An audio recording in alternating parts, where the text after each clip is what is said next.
The final exam season is upon us, and Inkatha Freedom Party is worried.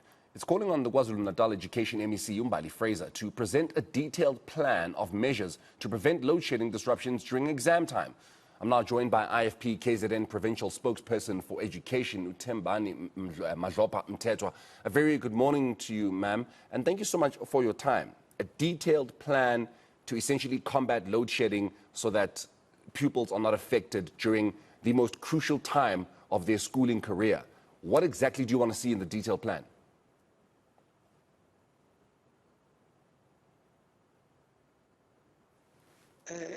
Good morning. First of all, we are seeing that the KZN is grappling with the load shedding and also the electricity blackout now and again and again and again.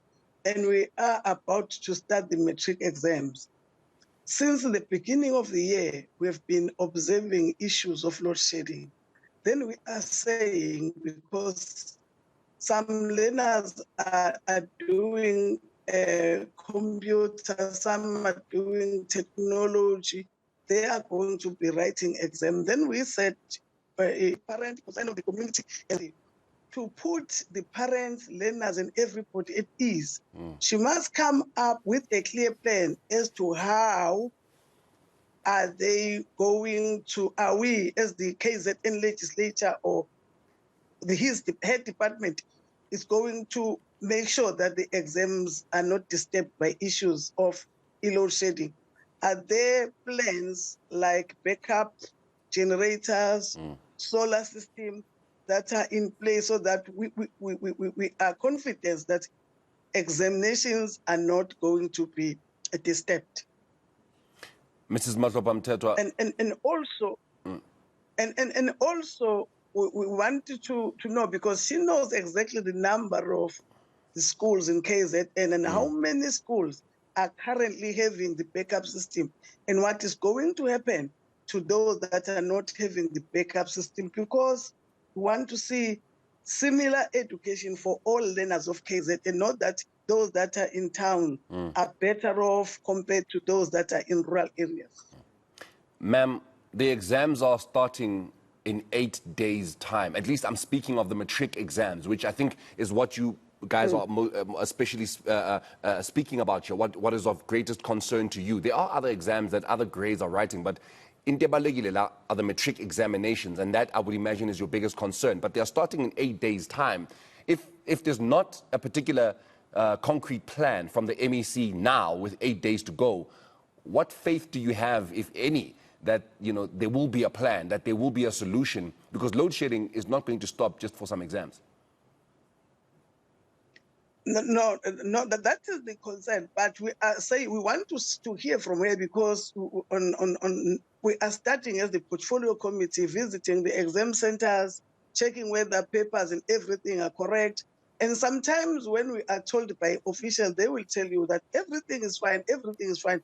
Then when you go physically to the school and where you are coming from the rural areas, you'll find a different story. We want then to hear from the leader, who is the MEC, to tell us, so that we are sure and we have the confidence that what she is telling us, because she's the one who's controlling the budget, whether there is a budget in place for measures when they are cut that are going to be used. She is the MEC of Education. She needs to make sure that the exams are fair, that the exams are not marred by any issues of exam papers being leaked and such things. So there's particular responsibilities that MEC Mbali Frazer has to be dealing with. She could then say to you, indaba ye load shedding is a matter for the Public Enterprises Department. So why then don't you ask them if they're going to make sure that my learners, as the MEC in KwaZulu-Natal, have lights on during their exams, so that you could pass the buck to the Public Enterprises Department? What then do you say to that? We started the year knowing exactly that there is load shedding. Their budget, she should have planned when problems comes. This is a plan that I'm going to use when there's an issue of load shedding, because load shedding is not something that is coming 3 months back. It's something that was there for more than 8 years, then we need to hear from her what plans are there, because we are not going to allow iy'ngane ukuthi zilahlekelwe omunye unyaka because of load shedding, because load shedding seyinto esihlezi nayo. We need then to plan ukuthi njengoba sihlezi nayo, what are the plans? Because the concern is that learners are going to be writing a computer, they are going to be writing on technology, those subjects, they want electricity no matter what. Ma'am, the IFP is in government. The IFP has an MEC for education. The IFP is tasked with making sure that learners do have electricity, sufficient supply. There's no load shedding, so they can write their exams for the next 2 months, I think it's going to be. What do you, as the IFP, then do? What is your solution if you were the ones in this particular position? If I was in the government, I was going to cut some budget, make sure that how many schools are there. Then I provide them with generators. When you go to Department of Health, each and every clinic is having a backup system. But why then in education we do not have some backup system? Because we are in one government, we are in one country. If a clinic can be given a backup system, then the government must give a backup system also to the schools.